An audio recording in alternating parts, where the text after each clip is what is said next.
यही पैगाम मैं आज इस सरजमीन पर बसने वाले गयूर अवाम को देने आया हूं कि पिछले 5 साल पहले आप और हमने मिलकर बड़ी मेहनत की, हमको कामयाबी नहीं मिली, मगर हमारे हौसले आज भी बुलंद हैं और कल भी रहेंगे। मुझे यकीन है कि इंशाअल्लाह ताला आने वाले विधानसभा के चुनाव में आप अपना एक वोट मजलिस के पतंग छाप के निशान पर बटन दबाकर अपने सियासी शऊर का सबूत देंगे। आज मसरूर आलम साहब हमारे दरमियान में नहीं है, मगर मजलिस को एक उम्मीदवार यहां से खड़ा करना है, तो मैं आपके दरमियान में खड़े होकर इस बात का ऐलान कर रहा हूं कि इंशाअल्लाह ताला इस विधानसभा से अब की बार मजलिस इत्तेहादुल मुस्लिमीन के उम्मीदवार मेरे भाई जनाब शान अली खान साहब रहेंगे। मैं आपसे अपील करता हूं कि आप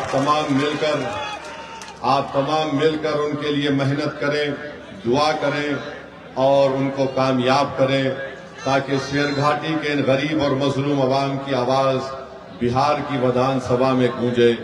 मेरे अजीज दोस्तों और बुजुर्गों, मेरी आपसे अपील है कि मजलिस ने एक ऐसे शख्स को अपना उम्मीदवार बनाया जिसने बहुत जुल्म को देखा। जाती तौर पर उनके घर में जुल्म हुआ, मगर अल्हम्दुलिल्लाह आज शान अली और उनका पूरा परिवार खानदान बहादुरी के साथ अवाम के दरमियान में खड़े होकर हक की लड़ाई लड़ रहे हैं। तो मेरी आपसे गुजारिश है कि आप मजलिस के उम्मीदवार को अपनी दुआ और अपने वोटों से कामयाब और कामरान करें। वहीं पर मेरे अजीज दोस्तों और बुजुर्गों, शेरघाटी का एक बहुत बड़ा मसला है। पिछले बार जब मैं आया था, शायद इसी मुकाम पर इलेक्शन की मीटिंग हुई थी, उस वक्त भी मैंने आपसे कहा था कि राजद ने एक ऐसे उम्मीदवार को अपनी पार्टी में लाया है जिसका ताल्लुक विश्व हिंदू परिषद से था, मगर आपने कुछ और फैसला लिया। और आज आप देखते हैं कि उस वक्त राजद और तमाम दूसरी सियासी पार्टियां कह रही थी कि ओवैसी को अगर वोट डालेंगे या मजलिस को वोट डालेंगे तो भाजपा जीत जाएगी। बताइए, क्या बीजेपी जीती या आपका उम्मीदवार जीता? यहां से मेरे अजीज दोस्तों और बुजुर्गों, राजद और उसके साथी पार्टियों में इतनी ताकत नहीं है कि वो बीजेपी को रोक सके। अगर तेजस्वी यादव और उस अलायंस के जिम्मेदार लोग वाकई में बिहार में दोबारा नरेंद्र मोदी की पार्टी के शख्स को मुख्यमंत्री बनाने से रोकना चाहते हैं, तो मैं आज फिर से कह रहा हूं, आओ मजलिस इत्तेहादुल मुस्लिमीन से हाथ मिला लो, हम बिहार में मोदी को रोक देंगे, नीतीश कुमार को हरा देंगे। अगर आप हमारी इस पेशकश को कमजोरी की निशानी समझते हैं तो ये तुम्हारी नादानी है, ये तुम्हारा बचपना है, ये तुम्हारी वो दूरंदेशी तुम में नहीं है। और अगर इसका खमियाजा तुमको भी भुगतना पड़ेगा और कहीं ऐसा ना हो कि बिहार की जनता को पिछले फिर 5 साल उन तमाम लोगों के जुल्म को सहना पड़े। मजलिस ने दिल खोलकर और पूरे इखलास के साथ लालू प्रसाद यादव साहब को और तेजस्वी यादव को खत लिखकर कहा कि आओ हमको सिर्फ 6 सीट दे दो, 5 हमारे विधायक एमएलए तो पिछली मर्तबा कामयाब हो चुके थे, बावजूद इसके कि हमारे 4 विधायक को राजद ने खरीद लिया, उन बेईमानों ने अपनी जमीर को बेचकर अवाम को धोखा दिया।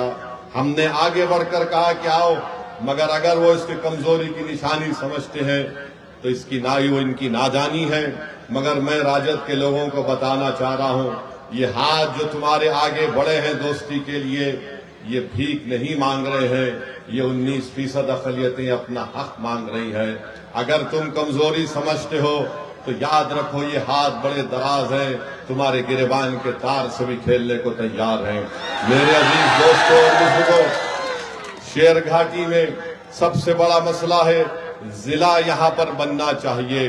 4 विधानसभा यहां पर है, राजद के आपके विधायक को आपने कामयाब किया। नीतीश कुमार मुख्यमंत्री हैं, 20 साल से मुख्यमंत्री हैं, मगर शेरघाटी की जनता चाहती है कि यहां पर इसको जिला बनाया जाए, उसको नहीं बना सके। यहाँ के नौजवान के पास कोई नौकरी नहीं है। नीतीश कुमार ने, मोदी ने यहाँ के नौजवानों को, बल्कि बिहार के नौजवानों को इनकी बेरोजगारी, उनका मुकद्दर बना दिया। आज आप देखते हैं कि पलायन होता है।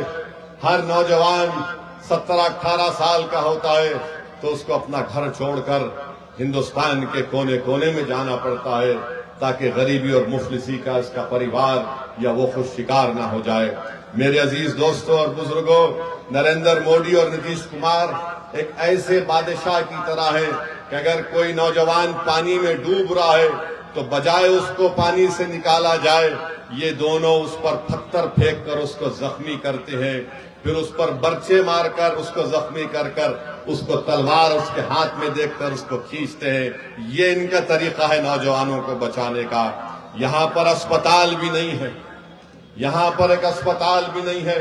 मुझे यकीन है कि इंशाअल्लाह ताला अगर आप जनाब शान अली खां को यहाँ से अपना विधायक बनाएंगे तो यकीनन किसानों से भी इंसाफ होगा। यहाँ पर एक बड़ा अस्पताल बनेगा और मैं आपसे वादा कर रहा हूँ, कि मजलिस आपसे वादा कर रही है कि आप यहाँ से अपने विधायक को कामयाब करिए। शान अली खां को एक खतरा आवाज हॉस्टल बनाया जाएगा अक़लियती बच्चों के लिए। मेरे अजीज दोस्तों और बुजुर्गों, मैं जानता हूं यहाँ पर माफिया भी है और एक माफिया है लाल पानी का, शराब का एक माफिया है, बालू माफिया है और एक सियासी माफिया है। ये सियासी माफिया सबसे ज्यादा मुज़ीर है।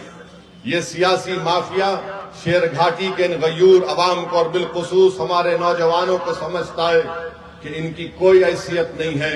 इनकी हैसियत इतनी है कि इनसे वोट लो और इनको भूल जाओ। मैं उस सियासी माफिया से कह रहा हूं कि इंशाअल्लाह ताला अब की बार शेर घाटी का नौजवान, अब की बार शेर घाटी की हमारी माँ और बहनें, अब की बार हमारी शेर घाटी की बुजुर्ग तुम्हारी दुकान को बंद करके उसको ताला लगाकर उसको पानी में फेंक देंगे, नदी में, क्योंकि ये सियासी माफिया आपको हमेशा इस्तेमाल करता है और इलेक्शन के बाद आप तमाम को भूल कर चले जाते हैं। आज वक्त आया है कि हम विधानसभा के चुनाव में इस सियासी माफिया को पतन छाप के निशान पर बटन दबाकर आप मजलिस इत्तेहादुल मुस्लिमीन को कामयाब करिए। बीजेपी को और नीतीश कुमार को रोकना है, हर तरीके से रोकना है, जमहूरी तरीके से। क्या आप इस बात को सच नहीं मानते कि आज रिश्वत का बाजार बहुत गर्म है, भ्रष्टाचार इतना गर्म है कि शेर घाटी में जनता कहती है कि गवर्नमेंट का दफ्तर यानी रिश्वत का सेंटर बन चुका है। अगर कोई म्यूटेशन कराने जाता है तो उसको कम से कम 1600 रुपए से 3000 देना पड़ता है। रजिस्ट्री कराने जाता है तो उसको 3000 रुपये लगते, वरना जांच हो जाती है। आवास योजना चाहिए, रिश्वत दो, पेंशन चाहिए, रिश्वत दो। इसके बावजूद भी नरेंद्र मोदी दिल्ली में बैठकर बोलते हैं ना मैं खाऊंगा ना खाने दूंगा, मगर बिहार में जो कुछ हो रहा है मेरे कान को नहीं सुनाई देता, मेरे आंख को दिखाई नहीं देता। ये रिश्वत का बाजार पूरा गर्म है बिहार में। 20 साल सत्ता में रहने के बावजूद नीतीश कुमार की कमजोर और बकवास सरकार 20 साल के बाद आज कह रही है कि हम 10,000 रुपये महिला के अकाउंट में डालेंगे। आपको मालूम शेर घाटी में ये जो करप्शन गवर्नमेंट के दफ्तर में होता है, कम से कम एक दिन का करप्शन 15 से 20 लाख रुपए का होता है।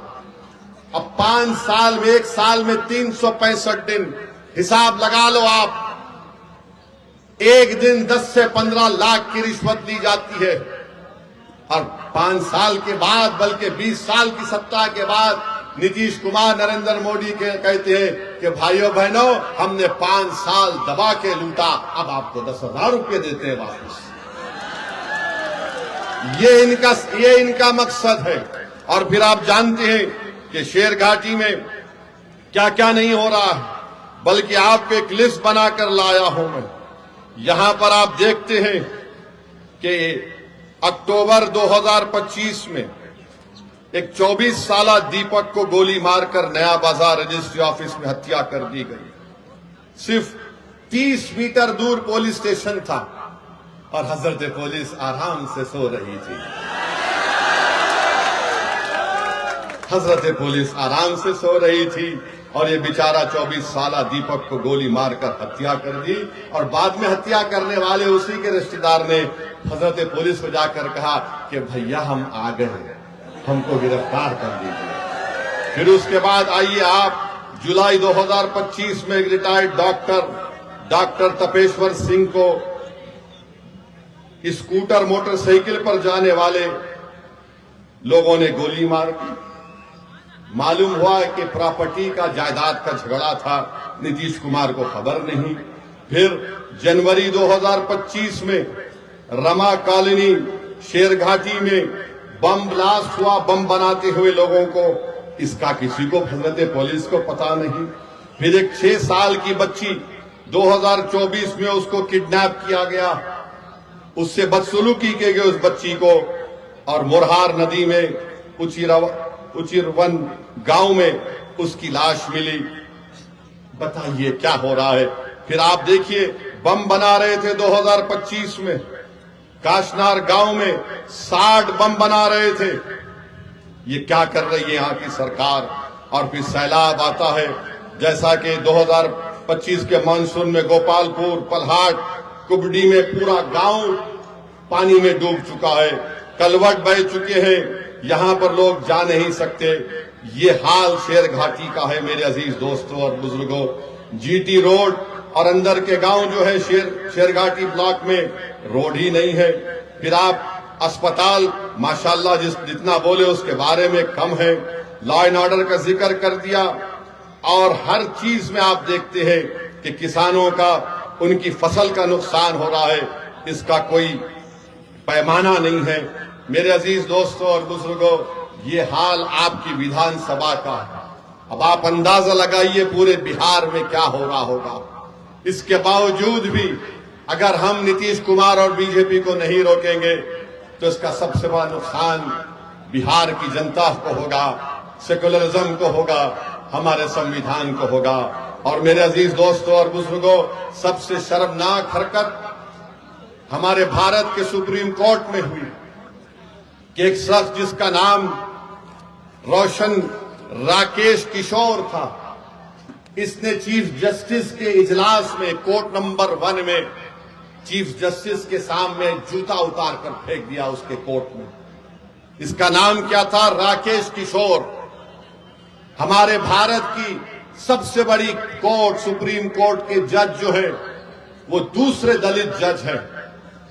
मैं हमारे दलित भाइयों को पैगाम देना चाह रहा हूं, हमारे अंबेडकरवादी आइडियोलॉजी को मानने वालों को पैगाम दे रहा हूं, जो बाबा साहेब अंबेडकर को मानते हैं उनको पैगाम दे रहा हूं, उन भारत के नागरिकों को जो संविधान को मानते हैं उनको पैगाम दे रहा हूं।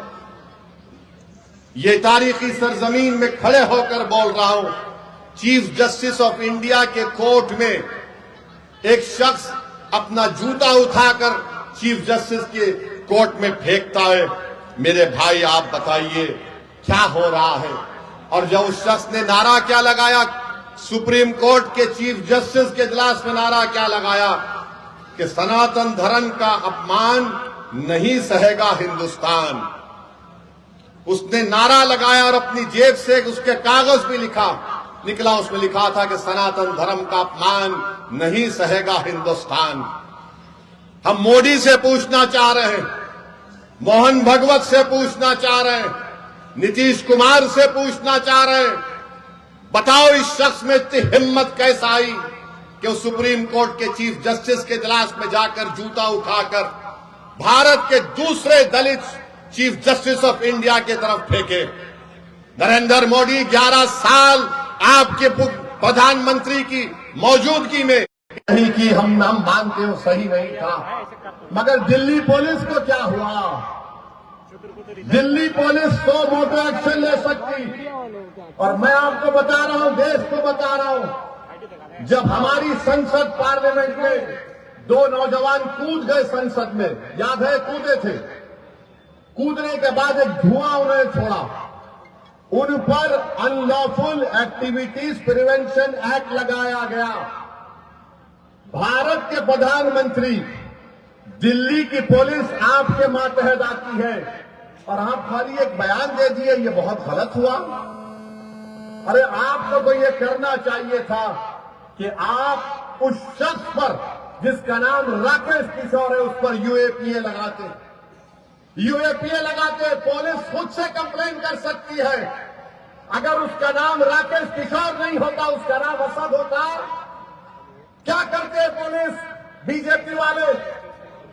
उसको बोलते उठाओ, कनेक्शन मां से है, पड़ोसी मुल्क से आया, आईएसआई आईसिस क्या क्या खोलते थे। और ये शख्स कह रहा है कि सनातन धर्म का अपमान नहीं सहेगा हिंदुस्तान। मोदी जी, फर्क उसमें और दूसरों में यह है कि जिस जगह पर मस्जिद को शहीद कर दिया गया था, कोर्ट का फैसला आया कि किसी ने नहीं तोड़ा। सुप्रीम कोर्ट का फैसला आया कि मस्जिद तुम्हारी नहीं है। सुप्रीम कोर्ट का फैसला ट्रिपल तलाक के बारे में आया। सुप्रीम कोर्ट का फैसला कई चीजों पर आया।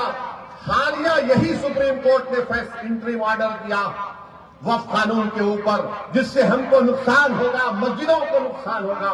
मगर जो संविधान को मानते हैं, जो संविधान को मानकर ने कहा कि हम कोर्ट के फैसले से खुश नहीं है, यह फैसला गलत है। क्या हमने धर्म का नाम लेकर किसी पर झूठा उठाया? बताओ ये लोग कौन है? ये वो लोग हैं जिनको नरेंद्र मोदी की हुकूमत ने ताकत बख्श दी। ये वो लोग हैं जिनके दिलों में जहर उगल दिया गया।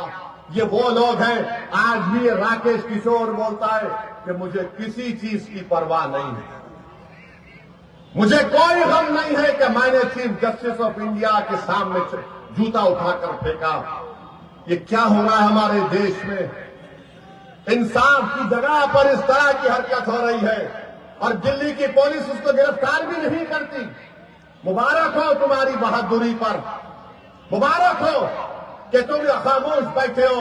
अरे अगर चीफ जस्टिस कंप्लेन नहीं करते तो तुम तो एक्शन ले सकते थे, लेकर जाते हो उसको। उत्तर प्रदेश में बच्चों को पकड़ा जाता है, पीटा जाता है और पुलिस की गाड़ी से उतारकर उनको बोलते हैं कि कान पकड़कर माफी मांगो, क्योंकि उसका नाम राकेश किशोर है। क्या तुम्हारा बाप लगता हो? तुम्हारा ससुरा लगता हो कि तुम उस पर केस नहीं बुक करते? और कोई पोस्टर उठाता है तो 1300 लोगों पे केस बुक हो जाता है, 40 गिरफ्तार हो जाते हैं। सुप्रीम कोर्ट के चीफ जस्टिस के कोर्ट में जूता फेंकता है और ये लोग कोई केस रजिस्टर नहीं करते, पकड़ना तो दूर की बात। ये इंसाफ है, ये हमारे मुल्क का माहौल है, जिस देश के लिए हमने और आपने क्या क्या हमारे बुजुर्गों ने कुर्बानियां दी। दलितों को रुसवा करने की कोशिशें की जाती हैं। हम दलित भाइयों से कह रहे हैं कि पहचानो इन लोगों को।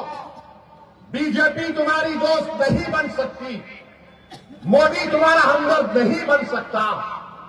भारत की तारीख का दूसरा दलित चीफ जस्टिस ऑफ इंडिया, ये चीफ जस्टिस ऑफ इंडिया के वालिद जो थे, उनके वालिद जब बाबा साहेब अम्बेडकर ने हिंदुइज्म को छोड़कर नागपुर में बौद्ध मजहब को इख्तियार किया तो इनके वालिद साथ थे बाबा साहेब अम्बेडकर के। मेरे भाई, ये हालात है वतन अजीज के। मैं आपसे अपील कर रहा हूं कि आप मुत्तहिदा तौर पर अपने के कोर्ट का इस्तेमाल करिए।